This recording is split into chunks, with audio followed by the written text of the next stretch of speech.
Ms. 𝐊𝐿𝐿𝐿𝐿𝐿, Industry Manager, Indonesia, Google. Ms. 𝐊𝐿𝐿𝐿𝐿 leads travel partnerships for Google Indonesia and has over 10 years of experience in top-tier consultancy and tech.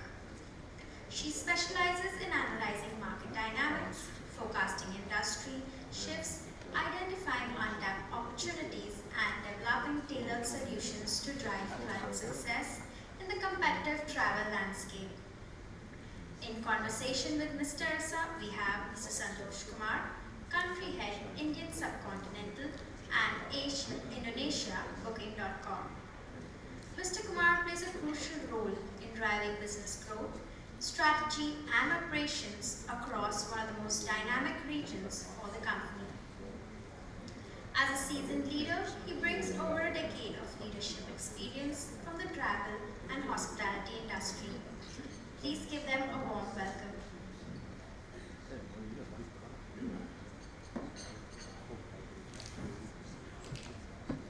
Good afternoon, everyone.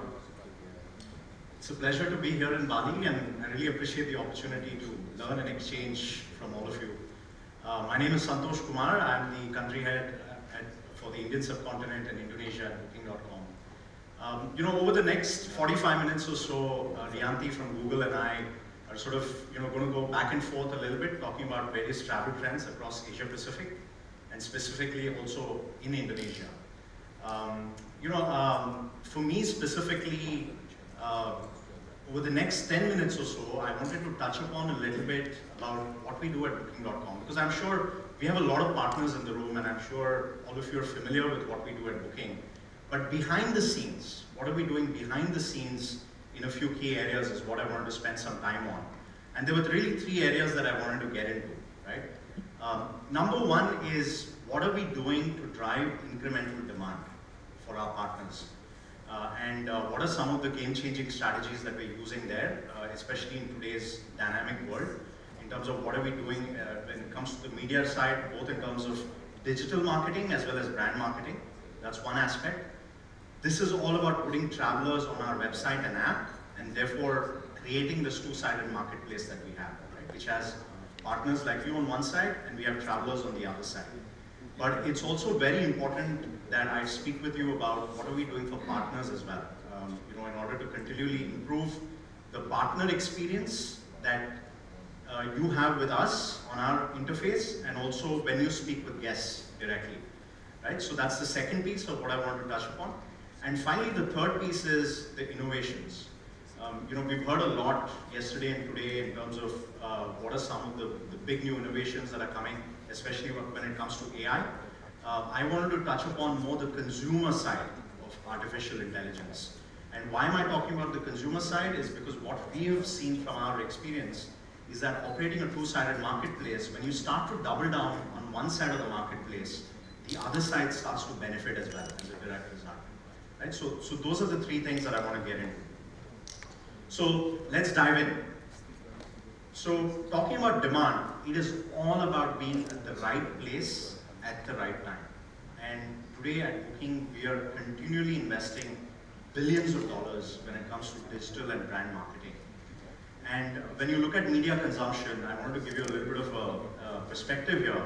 When you look at the last 10 years, when you look at media consumption amongst adults, no surprises, right? The traditional media channels have consistently declined when you think about print, radio, television.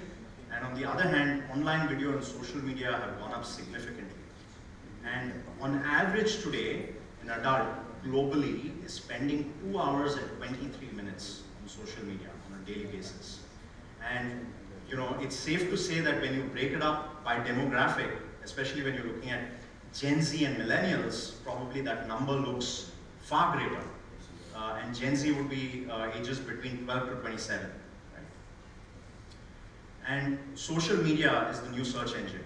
Gen Z today prefers social media over search engines when they look up brands. One example is in the US, out of all the total restaurant searches, more searches are happening on TikTok than on Google. And also when you see, particular to Indonesia, this number actually blew me away. On average, Indonesians are on their phones more than 6 hours on a daily basis. And it's probably the same similar numbers when you look across Asia. So it's clear, consumer behaviors are shifting, so we need to continually strategically position our brand in spaces where travelers are the most active. How do we do that? Let's look at the three aspects. Number one, low intent. Now, low intent is driving top of mind awareness. And for us, we want people to think Booking.com when they think of travel. This is not easy to do. And there are a couple of ways that we are trying to go about it. Number one is sponsorships. Now, we've doubled down on a couple of themes in the last few years. One is sports tourism. So we're doing a bunch of sponsorships all over the world. We've done the Major League Baseball in the US. In Europe, we're doing the UEFA Championships, the Euro Cup, both for 2024 and 2025. We've done for the last 5 years International Cricket Council Championships all over the world. And last year, we also did the FIFA Women's World Cup, which was in Australia. That's on the sports side. And then the other bit is around events. So on events, what we're doing is we've done the Pride events in Amsterdam, Manchester, Sydney, etc. And we're also doing Eurovision in Europe. And the other aspect of this is celebrity spokespeople, right? So we've engaged many celebrities across the world to be able to drive these campaigns. And we're also engaging local ambassadors as and where we see fit. One example I can give you is in the Super Bowl this year, we had an ad with Tina Fey, and this particular commercial was the most watched on YouTube. We had more than 100 million views just on this commercial alone. Next is medium intent. Now this is where it starts to get really interesting, and this is where the eyeballs really are, right? With medium intent, again, it's about how do you engage consumers where they're spending most of their time, right? So now that Tina Fey commercial that I spoke about, we cannot just take that commercial, clip it to 6 seconds and put it up on TikTok, right? That's not going to work. So the game here is native content and customizing it based on the countries you're in and the languages. So for us, we do it across 220 plus countries, across 46 languages. And then engagement through the app. So like I said, most people today are on their phones, and you've got to find customers on their phones. Last year, we were the most downloaded travel app in the world. Not an easy thing to do. And I'm very happy to say that now more than 50% of our bookings globally are coming through the app. And so that's everything that we're doing on the app ecosystem, and that's all driving direct traffic very heavily. But it's not always about that, right? For us, it's also very important that we need to do strategic partnerships. The one example that I wanted to highlight is the recent one that we did with Mercedes. So now with Mercedes, we are present in the MBUX, which is their operating platform. So if you're driving around in a Mercedes and you have a last-minute booking that you'd like to make, you can actually do so through the console in the car. And then finally, you've got high intent. Now, high intent is essentially all about performance marketing, right? So for performance marketing, again, the scale here is mind-boggling. So today, at the moment, I know the Marriott gentleman also spoke about it. For us, we are managing 200 million plus unique landing pages, again, customized to local needs and local languages. And then you've got best-in-class demand marketing teams. So we've got an army of data scientists and engineers who are sitting there constantly optimizing how we are bidding and how we are optimizing all the campaigns that we are running. And then you've got, we are managing over 1 billion Google search keywords across the world today, right? So again, that is optimized across 45 plus languages, and it's all about figuring out where and when to bid on those keywords. And then finally, you've got all this machine learning and automation engines running behind it, because also our friends at Google, for example, keep changing their search engine algorithm. So for us, it's super important that we continue to test and learn, and essentially be very nimble anytime there are changes in any of this ecosystem. The next bit is around connection, right? So what are we doing to help partners interface with us in a more seamless manner, and also interface with travelers? So here there are a couple of things I wanted to touch upon.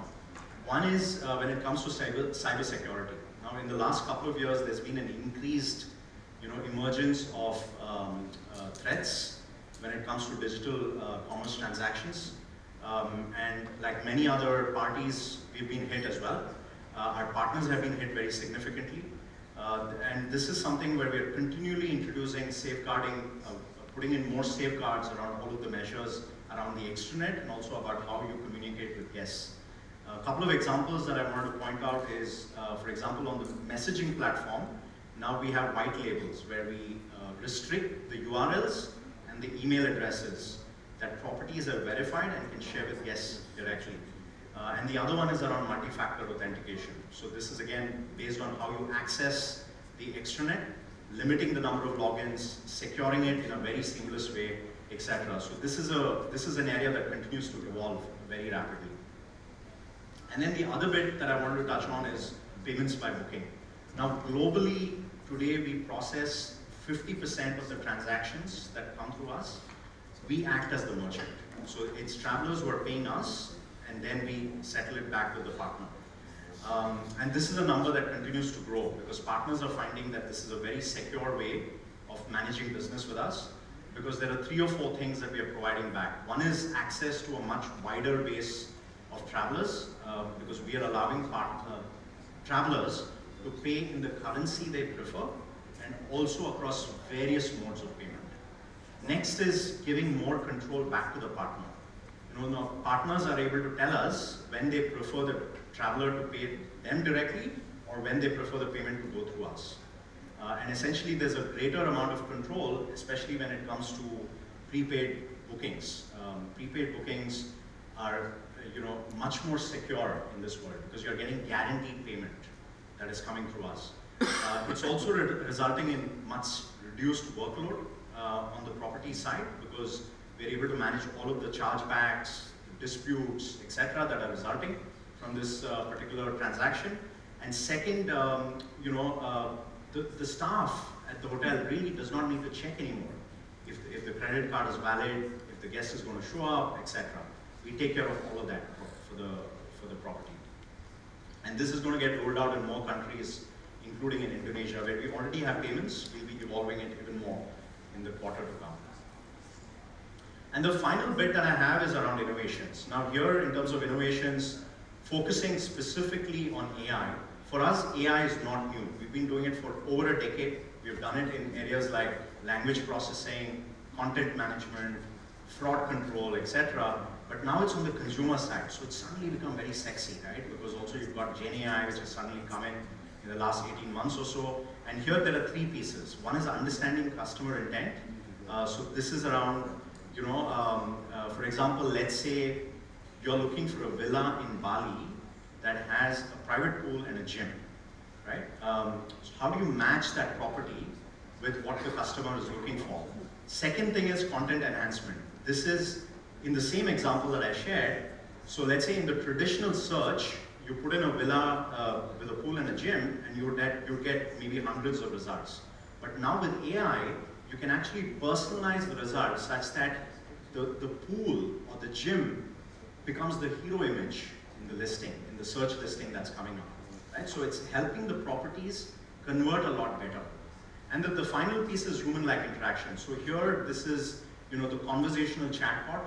And I have to say, I've looked through thousands of conversations that we've had. We've had this now, the AI trip planner in a few countries, and a lot of these transactions are very human-like.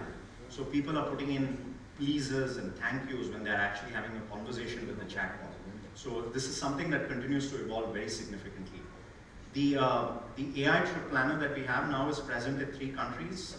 It's present in US, UK, and Australia, and hopefully we'll launch it all across the world very soon. And I want to leave you with a video of that before Rianti from Google comes up on stage. Thank you so much.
travel for Google Indonesia. And earlier, Santo's video talked about the AI planner, and today my presentation is titled The Future of Travel in an AI Era. As we all probably know, we are all currently experiencing this major technological evolution that is driven by AI. Unlike the internet, the mobile device, the impact of AI is something that's immediate. And while the internet brings you the acceleration of online reach and speed, mobile devices actually brought goods and services to be available anytime and anywhere. While AI is poised to make changes to the way we customers interact with businesses, and that's why there's a need for us to change and adapt to these new behaviors. And because the impact of AI is expected to be profound, people are always wondering what our companies like Google are doing or planning to do in incorporating AI into its product. And what a better way to show you other than through a video from our recent Google I/O.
Why is the lever not moving?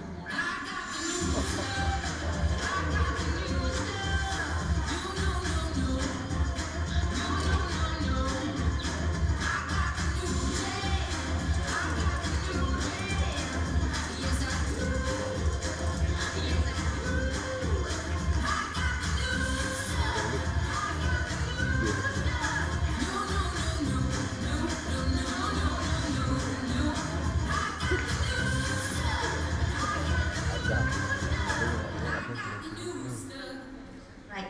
What we have seen earlier is the new features of Google Search, which will be rolled out to customers in the next couple of months through stages in the different geographies.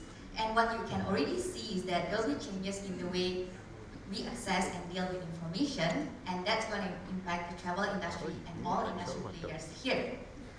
So, but before I go into much more further into that, let me explain about what we see as the travel trends in 2024.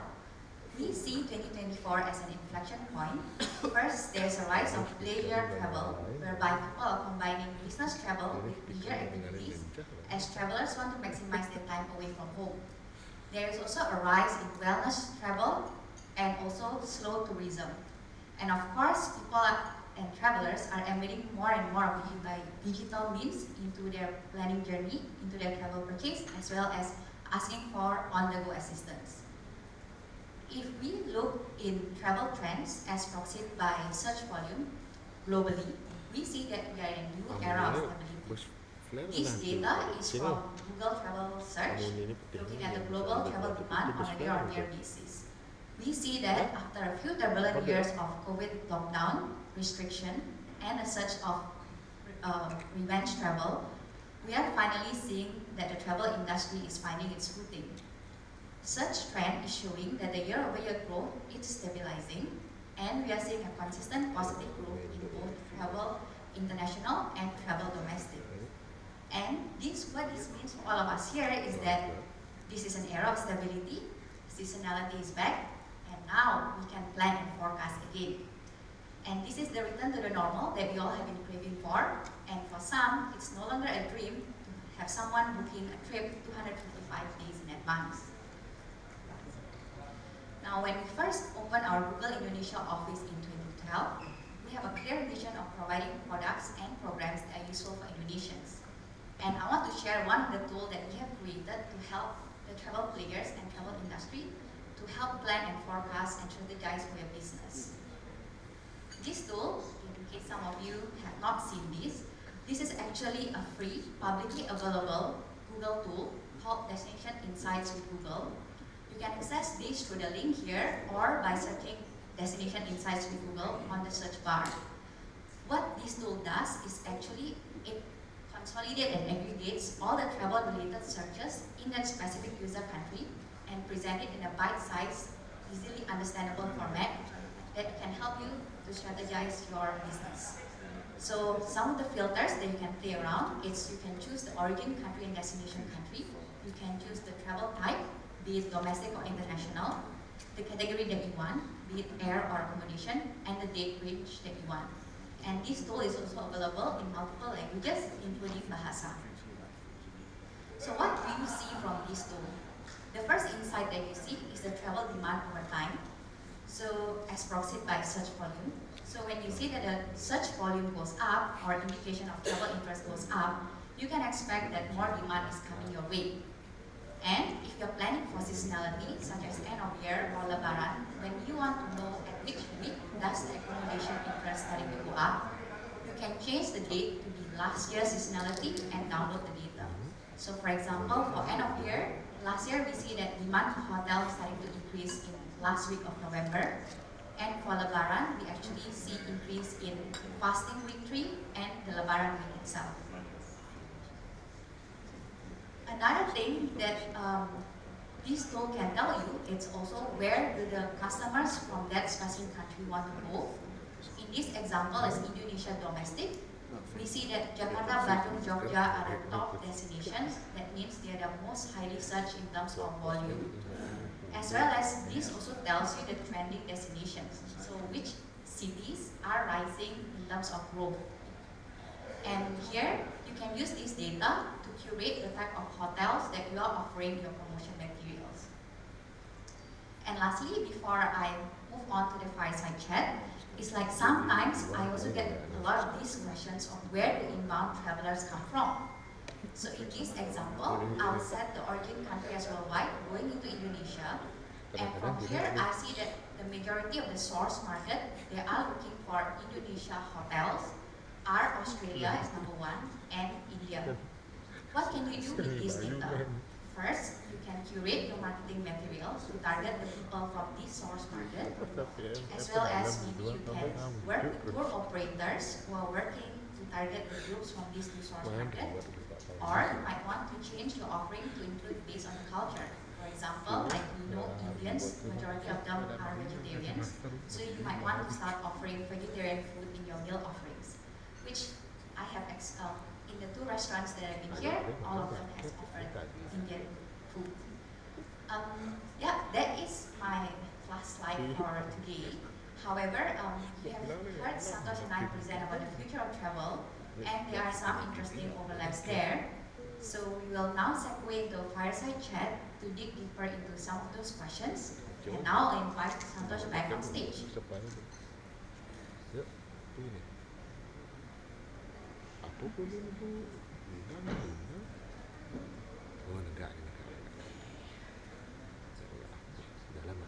Okay, so let's get straight into it, shall we?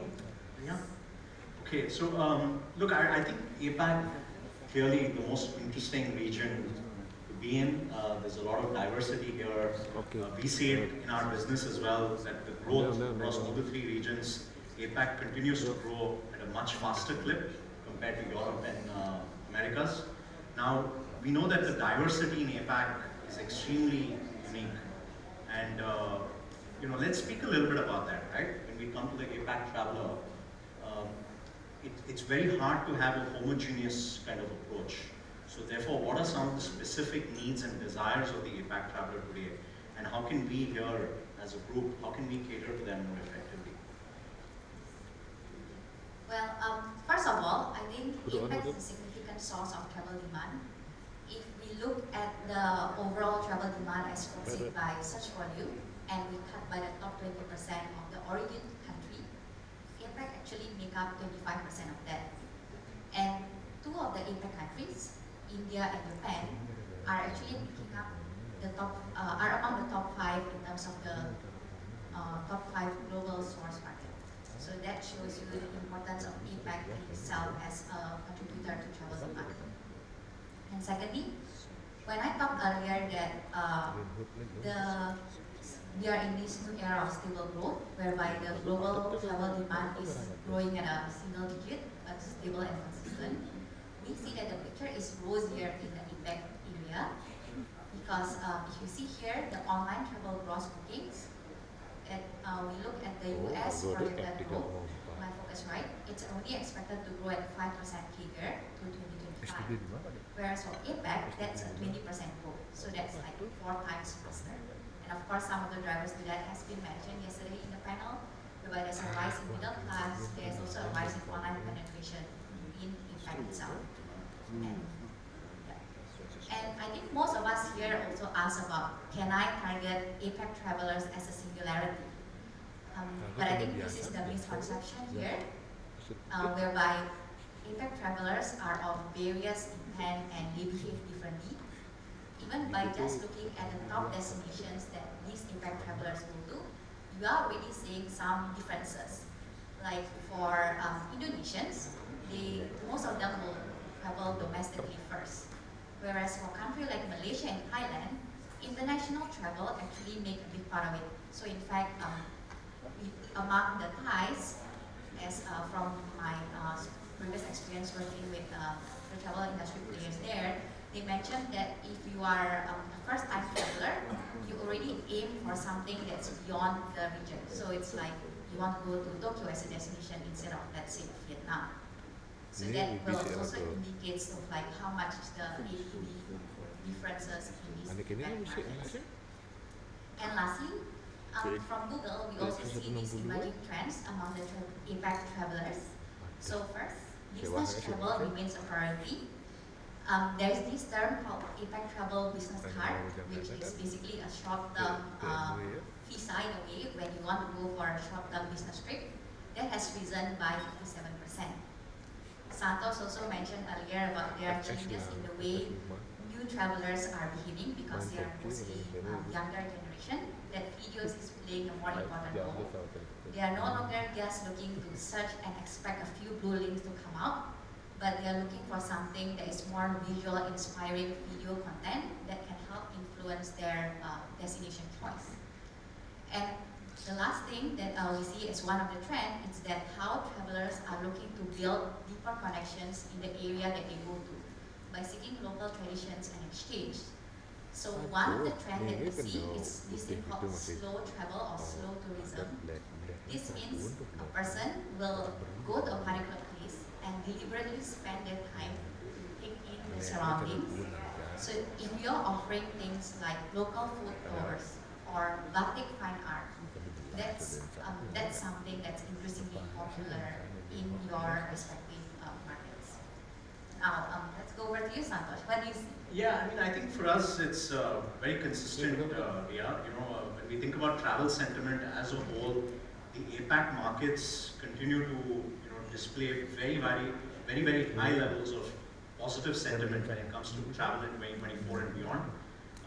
We look at some of the key markets, right? So when we look at China, for instance, China outbound, there are 3 markets, specifically Japan, Korea, and Thailand, which have come back to 80-85% of their pre-COVID levels in terms of flight capacity. And we've seen what Thailand did, for example, in terms of attracting Chinese tourists back. Right? It seemed to work really well for Thailand when those borders reopened again from China. For India, the growth story continues. Tremendously optimistic about travel, not just within the country, but also going outbound. Literally every destination now in APAC is sort of targeting that Indian traveler more and more, trying to fill the big shoes of China to some extent. Australians as well, very interesting, they actually exhibit the greatest level of propensity when it comes to long-haul travel compared to some of the other Asian travelers. Because typically Asian travelers, more often stay within the Asian shores, but Australians in general, they prefer long-haul travel quite significantly. And then Europe, this presents a very big opportunity actually for everybody in APAC, because when you see inflation has actually cooled, and it's presenting a great opportunity, especially this summer and beyond, with the heat waves and whatnot in Europe, to actually attract more of those European travelers to our shores here. So overall, the sentiment is very positive. And look, I mean, I think it's very difficult when you have an objective to go very deep in Asia Pacific. It's very difficult to have a one-size-fits-all strategy because it is so diverse. You know, but some of the things that are kind of common to Asian travelers are, you know, one or two things that I'll call out is they love traveling with parents and family in general. They exhibit a very high propensity to do that compared to the global averages.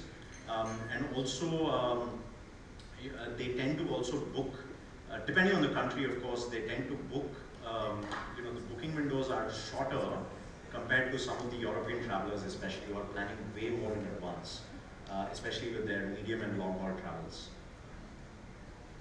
Okay. Okay, so since we are 1.5 hours after lunch, as an energizer, may I invite the audience to participate in this poll. If you can take out your phone and type in which country or source market is your biggest priority in the next 12 months.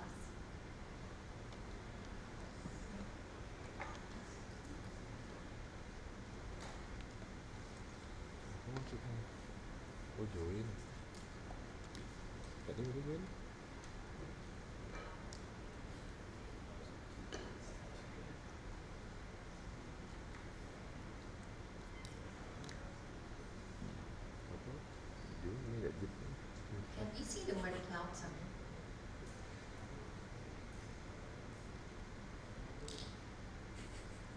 Okay, we see India, Australia, Indonesia, China, and Thailand. Okay. That gives us a good segue to our next question. Actually, no surprises, right? Because everyone seems to be looking at India. Indonesia, obviously, very massive domestic market, so no surprises there as well. Thailand is interesting. Okay. Okay. Since we are in Bali, it's not right leaving without asking this question. So me as an Indonesian will ask, how has Indonesia's tourism landscape evolved now versus the pre-pandemic? And by giving a deeper look into India and China. So that kind of covers 3 of the markets that was asked by the poll earlier. Yeah, so I think what we're seeing is there are a couple of things that I wanted to point out. You know, one is that the average booking window, how it's evolving for Indonesia. Now, this is a blend of both domestic and inbound into Indonesia. Of course, the domestic booking window is a lot shorter, right? It's actually as low as 1 day. So there are a lot of last-minute travel bookings when it comes within the domestic market. But when you blend that in with the international inbound average, then it goes up to about 12 days. The international booking window actually is about 31 days. What we are seeing at booking is the rise of alternative accommodation. I know it was spoken about in the previous session as well, and no surprises there. I think it's a massively interesting and new segment for us. Globally, for us, 36% of our bookings last quarter came through alternative accommodation, and in Indonesia specifically, that number sits at 30%. And in Indonesia, 20% of the bookings that we have come through our own payment platform. Some of the challenges that we see, again, no surprises, it's been spoken about yesterday and today, infrastructure development within the country in terms of especially connecting into the super priority destinations, in terms of managing traffic and whatnot, which is within the high priority destinations that are already here. Sustainability, how do you actually move from talking about it to actually doing something? What we see that also that with sustainability, sometimes there is a lot of reluctance, especially amongst the smaller players, to do something about it. Our recommendation there is always to start small. It doesn't need something completely revamped from ground up. Small changes can be made by anybody, regardless of how big they are. In terms of the opportunities that we see, the family segment is a massively emerging one, coming into Indonesia, but also broadly speaking across Asia Pacific. As a company as well, we are doubling down on this quite significantly because we are seeing a rise of FIT travel, more over groups as well. And so therefore this is a really interesting trend that we are doubling down on. And the other one is around experiential travel, right? So value adds, looking at airport transfers, early check-ins, enabling more revenue around the property. That's something as well that we're looking at a massive opportunity in this particular market. The other thing, to give you a little bit of a perspective, is this on the left. The graph talks about the top visited destinations within Indonesia and comparing pre-COVID to now. And look, there are no surprises here. The top destinations remain the same. More or less, the graph is very well aligned. But it also says that there is an opportunity in some of those other destinations that the government is trying to promote. And the one thing that I'll call out on the top booker countries, again, this is booking data, this is not government data, is the emergence of India very significantly, coming up the charts. Ever since direct flights were introduced about 7 months ago to now as well, we've seen a marked increase in Indians coming into the country. Okay. Well, from Google's perspective, the first thing that we see is that the things that doesn't change is actually the attractiveness of Indonesia's market itself. From the government data, BPS data, the air passenger traffic number is expected to return to the pre-COVID number this year. And if we look at the travel interest as proxied by search volume in FY 2023, Indonesia is actually the 4th largest in APAC and the largest in Southeast Asia. Now, when it comes to what are the things that has evolved, so one thing, what happened during COVID time was there was an increase or adoption of digital, and we see that the trend continues. So purchases through Indonesia's online travel intermediaries have increased its penetration by 13 percentage points. And another good thing this was also mentioned yesterday is that in Indonesia, we were expected to add 90 million people into the middle class by 2030. So of course now, after the pandemic, this number has increased. And these middle class people are more frequent travelers. They are 40% more likely than the Indonesian average to travel, taking 5.6 trips a year. And lastly, if you all remember, staycation is actually a term that was popularized during the pandemic. We see that this trend continues. From our recent survey with Kantar, we see that Indonesians are actually frequent travelers who take short trips, especially during long weekends. So the data here is actually search trends on domestic hotel searches by Indonesians, and we see that every time there is a long weekend, that trend increases. The first peak was during the Chinese New Year on the 8th of Feb and the election on the 14th of Feb.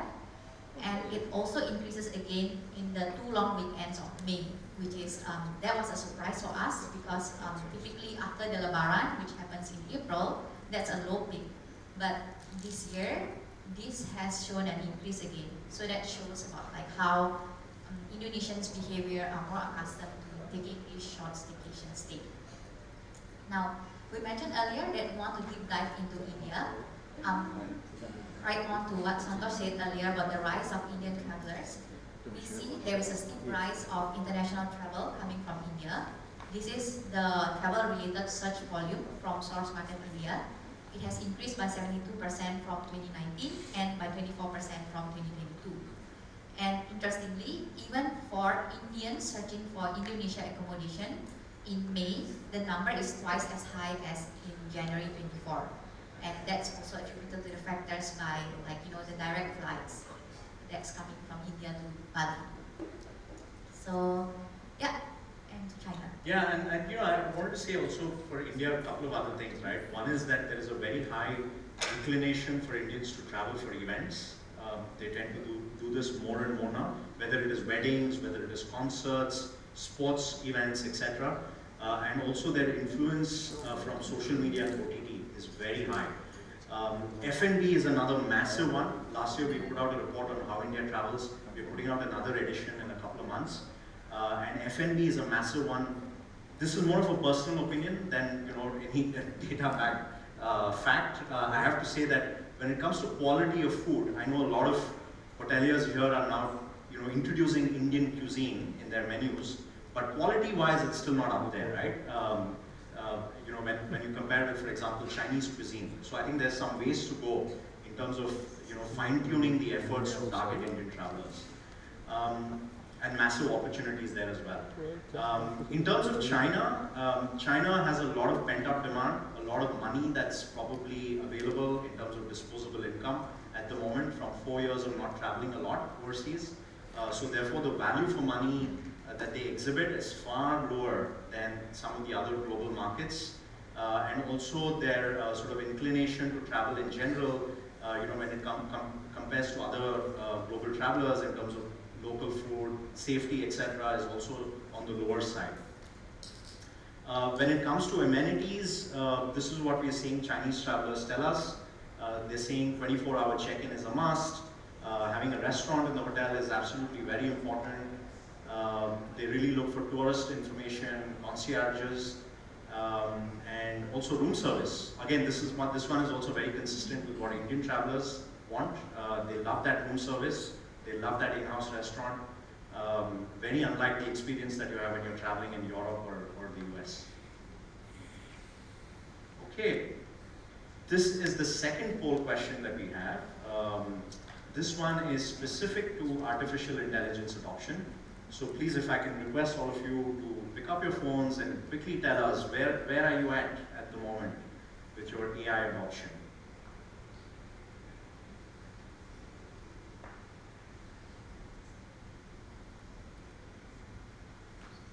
Let's see, where would you say Google is? Yeah. I would say we are making progress towards the huge market and heavily invested. You're being very humble, aren't you?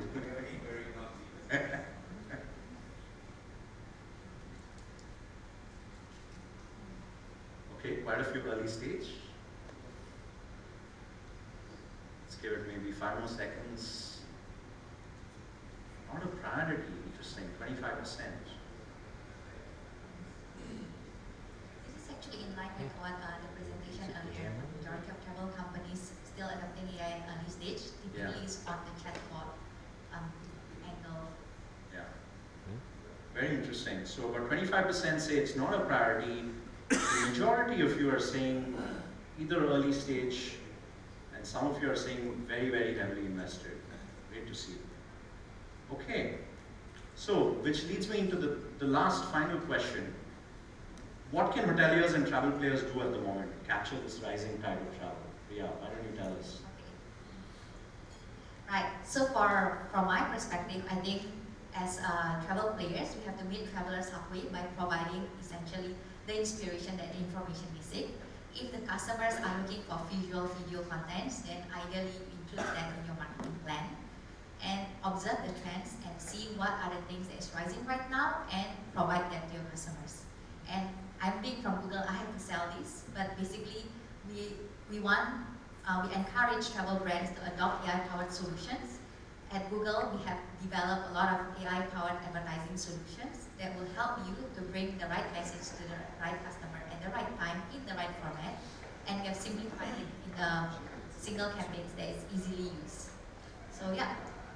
Yeah, I think from my perspective, there are 3 things I will stress on. Number 1 is right place, right time, right? I know we all want that direct traffic. We all love that direct traffic. But it's also important to realize that if you're approaching full funnel, multi-channel strategies, it's about having the right partnerships that can get you that incremental demand. Second piece is personalization. And in this world where people have access to so much information coming through so many different channels, what can you do to personalize the experience and make sure that the traveler is really, really engaged, right? The repeat customer traffic is super important. And that also leads me to my third point on loyalty. For loyalty, we have a program called Genius. This is a program that's working beautifully for us because what we see is it's really driving revenue on both sides of the equation, right? It's helping partners and it's helping travelers because we're generating instant benefits for travelers, and for partners who are opting in, they're seeing a direct increase in their revenue. And loyalty as a whole, for us, the direct channel brought in more than 50% of our business in the last year. And that's a channel that we need to continue to double down on. Okay, with that, thank you so much for your time. Thank you.